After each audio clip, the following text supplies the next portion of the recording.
চ্যাটাম house বলে একটা ব্রিটেনের একটা সংস্থা আছে। এটারে কেউ খুব বাজে ভাষায় এই যে চুলের হাউস বলে আরকি। আমি সেই শব্দটা আর বললাম না। ভারত কিন্তু বন্ধুত্বের লক্ষণ দেখাচ্ছে না। সবসময় আমাদের বিরুদ্ধতা করছে। যুদ্ধের ফলে কিন্তু সারা বিশ্বেই অর্থনৈতিক টালমাটাল অবস্থা। যদি ভারতের ভিসা নিতে ৳১০,০০০ খরচ করে তাহলে সে থাইল্যান্ডে কেন যাবে না? সে চিন্তা করে তাহলে আমি থাইল্যান্ডে চলে যাই বা চীনে চলে যাই। মার্কিন ইসলামিক জোট বিজ্ঞানে অন্তত চায়না এবং ইরান ওদের চেয়ে অনেক এগিয়ে। সুপ্রিয় দর্শক, খবর সংযোগ টক শোতে আপনাদের স্বাগতম। কেমন আছেন আপনারা? নিশ্চয়ই ভালো, আমরাও ভালো আছি। আপনাদের সঙ্গে রয়েছি আমি কাজল হায়দার, আর আমার সঙ্গে আজকে স্টুডিওতে রয়েছেন সিনিয়র সাংবাদিক আহমদ আতিক। আতিক ভাই, দর্শক শ্রোতা দেশ এবং দেশের বাইরে যারা আমাদের অনুষ্ঠানটা দেখছেন এবং আমাদের তরফ থেকে আজকের অনুষ্ঠানে আপনাকে স্বাগত জানাচ্ছি। দর্শক শ্রোতাদেরও স্বাগত।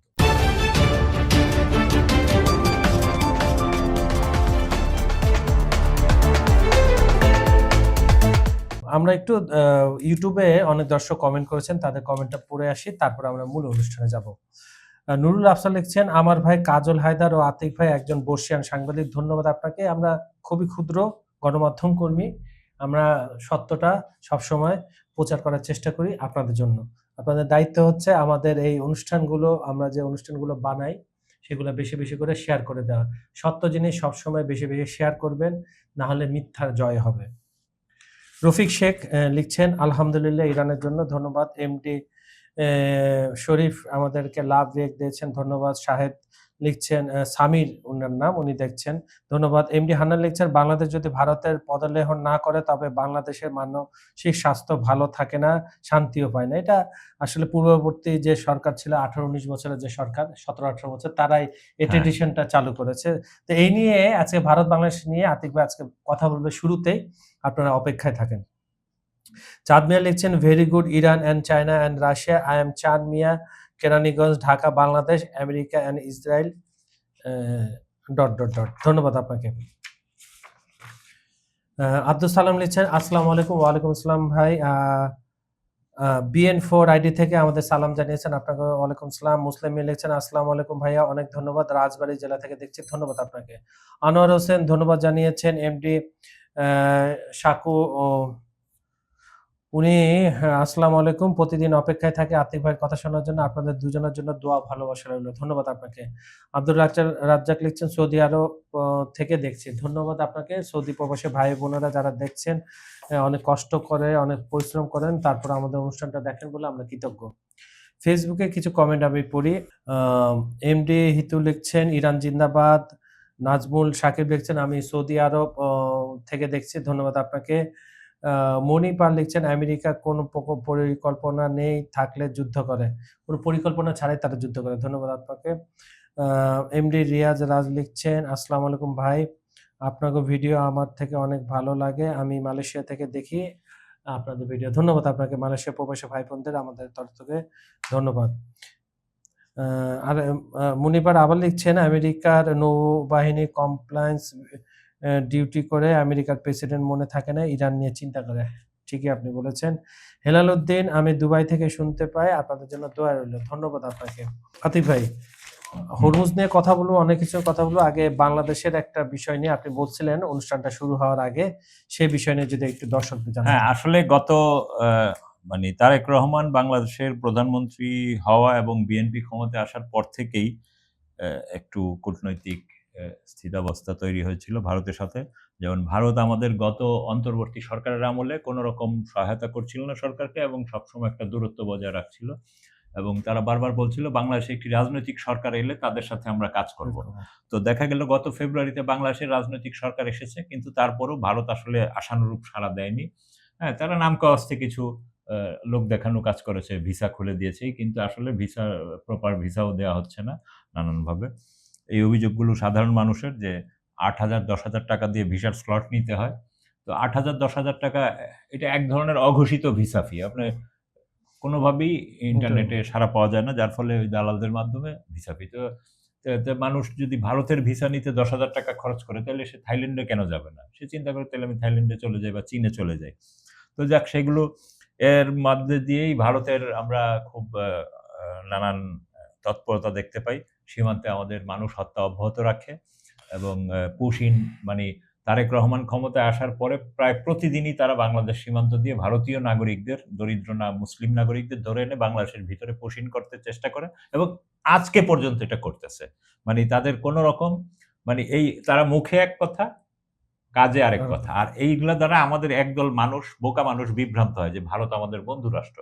কিন্তু ভারত কিন্তু বন্ধুত্বের লক্ষণ দেখাচ্ছে না। সবসময় আমাদের বিরুদ্ধতা করছে। তো এর ফলে আজকে তাদের হাই কমিশনার ত্রিবেদী তিনি তারেক রহমানের সাথে দেখা করেছেন। সেই সময় ভারতের গোয়েন্দা সংস্থার প্রধান বাংলাদেশ সফর করেছেন এবং তারা উভয়ে মিলে আবার চলে গেছেন দিল্লিতে ওইদিনই গিয়ে নরেন্দ্র মোদীকে বাংলাদেশ বিষয়ে ব্রিফ করেছেন এবং নানান ধরনের বাংলাদেশ কোনো নেগেটিভ কথা কখনোই বলেনি বাংলাদেশ সরকারের পক্ষ থেকে। কিন্তু এই প্রথম অফিসিয়ালি বাংলাদেশ সরকার আজকে সকালে পররাষ্ট্র মন্ত্রণালয়ের একটা প্রেস ব্রিফিং করেছে। সেইখানে আমাদের পররাষ্ট্র মন্ত্রণালয়ের মুখপাত্র একেএম শহীদুল করিম সাহেব কথা বাংলাদেশের অবস্থান ভারত সফর নিয়ে এবং প্রধানমন্ত্রীর ভারত সফর নিয়ে বাংলাদেশের অবস্থানটা তুলে ধরেন এবং তিনি যেই কথাটা বলেন তার মোদ্দা কথা হলো অনুকূল পরিবেশ না পেলে ভারত সফরে যাবেন না আমাদের প্রধানমন্ত্রী। এটা কিন্তু একটা বোল্ড ওয়ার্ড, হ্যাঁ, মানে একটা এক ধরনের শক্তিশালী অবস্থান। অনেকেই আমরা বলতেছিলাম, তারেক রহমানের সমালোচনা করতেছিলাম যে ভারতের সাথে বুঝি নানান ধরনের আপোষ রফা করবে। তো কিন্তু এখানে কিন্তু একটা রাষ্ট্রের যে অবস্থান সেইটা শক্তিশালী অবস্থান তুলে ধরেছেন এবং বাংলাদেশ ফার্স্ট নীতি যে আমাদের দেশের সার্বভৌমত্ব, স্বাধীনতা এগুলোকে আগে মর্যাদা দিতে হবে। এই জায়গায় থেকেই তো প্রধানমন্ত্রীর যে ভারত সফরের আগে অনুকূল পরিবেশ তৈরির যে তাগিদ এর মধ্যে রয়েছে ঢাকার চাওয়া হলো মানবতা বিরোধী অপরাধের দণ্ড নিয়ে ভারতে অবস্থান করা সাবেক প্রধানমন্ত্রী শেখ হাসিনাকে প্রত্যর্পণ চুক্তির মাধ্যমে ফেরত এবং ইনকিলাব মঞ্চের আহ্বায়ক ওসমান হাদির সন্দেহভাজন যে হত্যাকারী তারা আটক করে রেখেছে তাকে প্রত্যাবর্তন।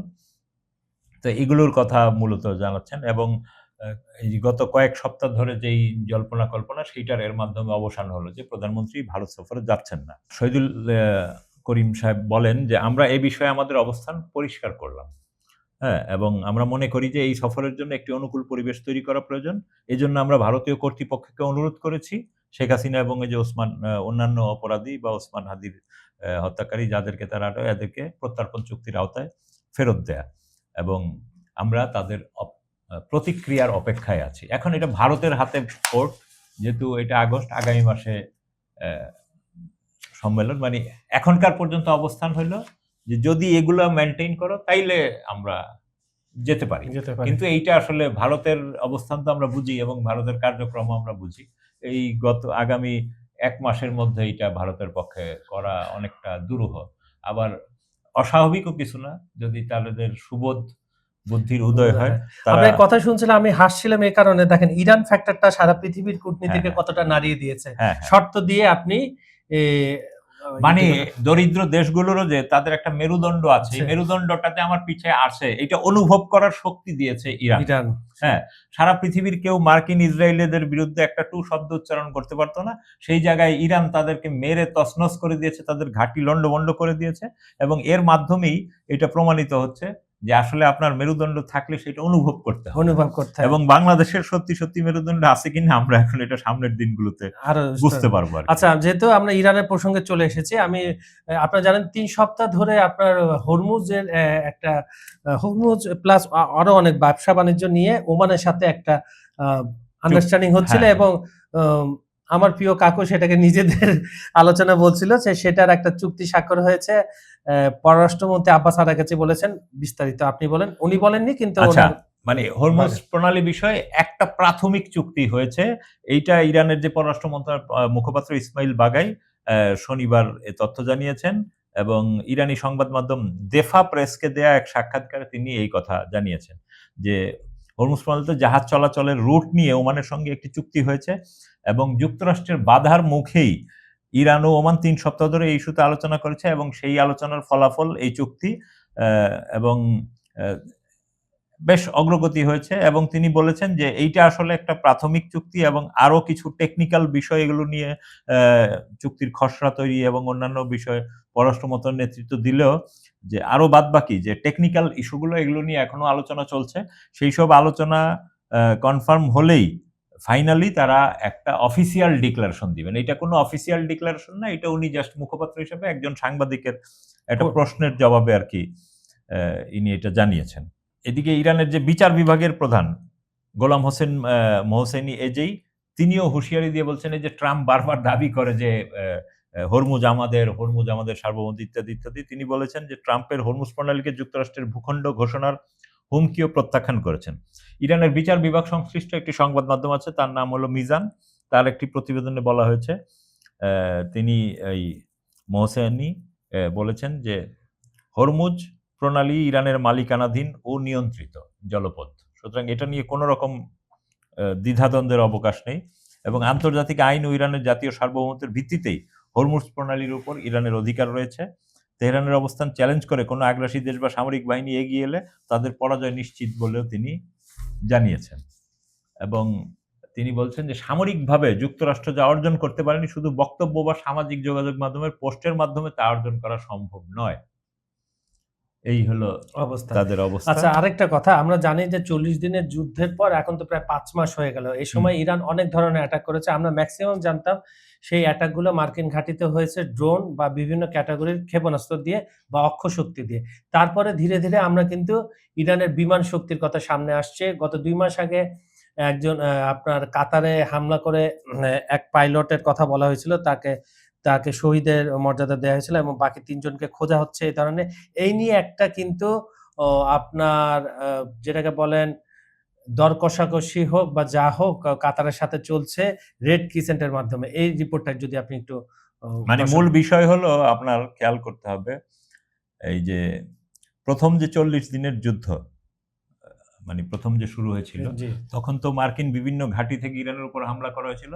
তো তখন ইরান তাদের সু-24 দুইটা বিমানের মাধ্যমে কাতারে অবস্থিত মার্কিন ঘাঁটিতে হামলা চালায় এবং আমরা এটা নিয়ে অনেক আলোচনা শুনেছি যে তারা সকল আধুনিক রেসপন্ডার রাডার সিস্টেম সব অফ করে খুবই নিচু দিয়ে উড়ে গিয়ে মার্কিন ঘাঁটিতে হামলা চালায় এবং হামলা চালিয়ে ফেরার পথে তাদের পাল্টা মানে মার্কিন ঘাঁটিতে তারা সফল হামলা চালায়, কিন্তু কাতার তার ইন্টারসেপ্টর দিয়ে এই বিমান দুটোকে ঘায়েল করে। কিন্তু আগে একটা ঘটনা ঘটেছে, আপনার নিশ্চয়ই মনে আছে, 3টা F-16 জাহাজ বিমান পুরনো মডেলের F5 না, আর আপনার এরা যখন ফিরে আসতেছিল, আমি রিপোর্টটা দেখলাম, তখন আপনার মার্কিন ঘাঁটি থেকে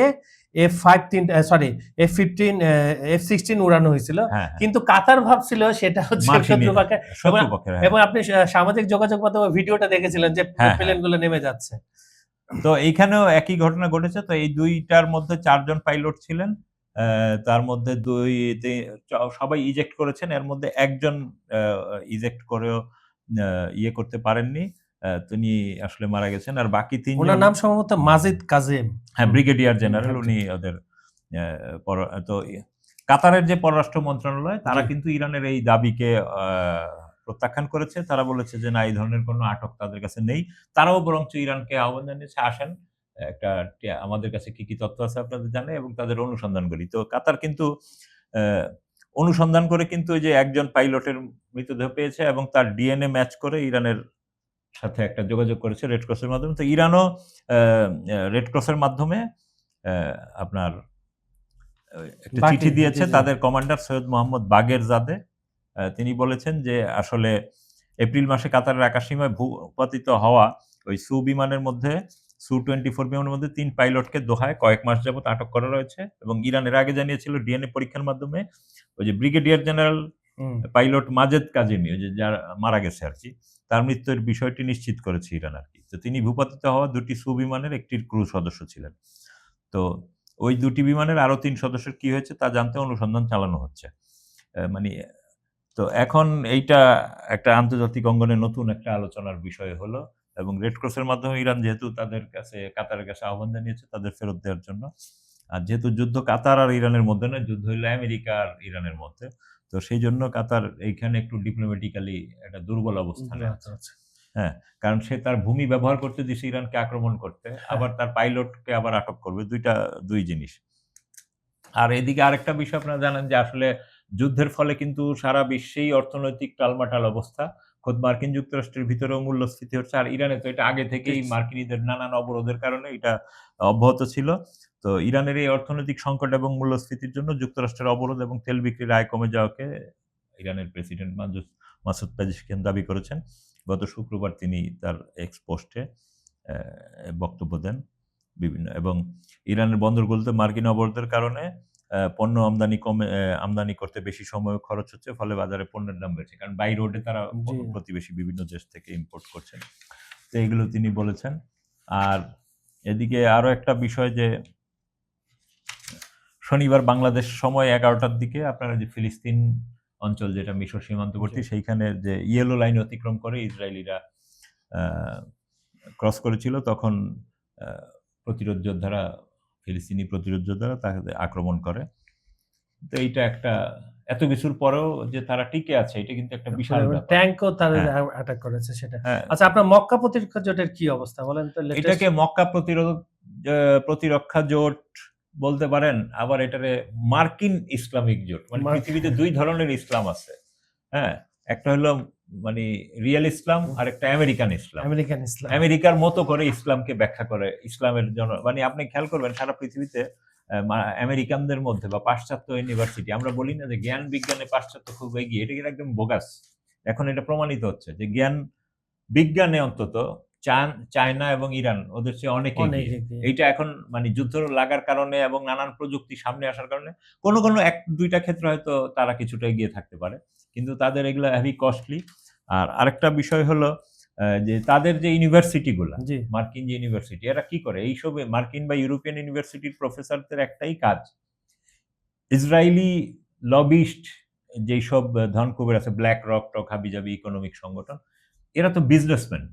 এরা কিন্তু ওই যে সারা পৃথিবীতে মুসলমান দেশগুলো বা দরিদ্র দেশগুলোর উপর আগ্রাসন চালায়, তৃতীয় বিশ্বের ধন সম্পদ লুট করে আফ্রিকা, দক্ষিণ আমেরিকা, এশিয়া এবং ইউরোপের উপর, লাতিন আমেরিকাও বাদ যায় না। তো এগুলা থেকে যখন আপনি ধন সম্পদ লুট করেন, তার পক্ষে তারা একটা ব্যাখ্যা দেয়। আচ্ছা। এবং এই ব্যাখ্যাটা করে কি সত্য মিথ্যার মিশেল। তো সারা পৃথিবীর মানুষ বিভ্রান্ত হয়। তো এই সব অধ্যাপকদের, এইসব বিভিন্ন হার্ভার্ড এইসব অধ্যাপকদের, এরা হলো জ্ঞান পাপী।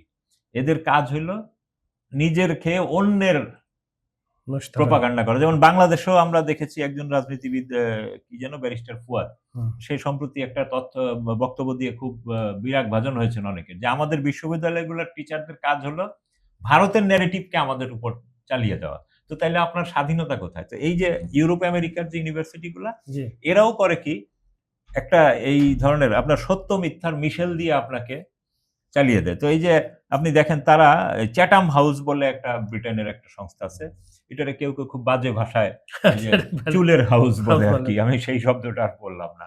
হ্যাঁ, তো এরা কি করে, সারা পৃথিবীতে নানান ধরনের ন্যারেটিভ তৈরি করে সেটা বিশ্বব্যাপী ছাড়ে, এবং আন্তর্জাতিক সংবাদ মাধ্যমগুলো এটা পৃথিবীতে ছড়িয়ে দেয়।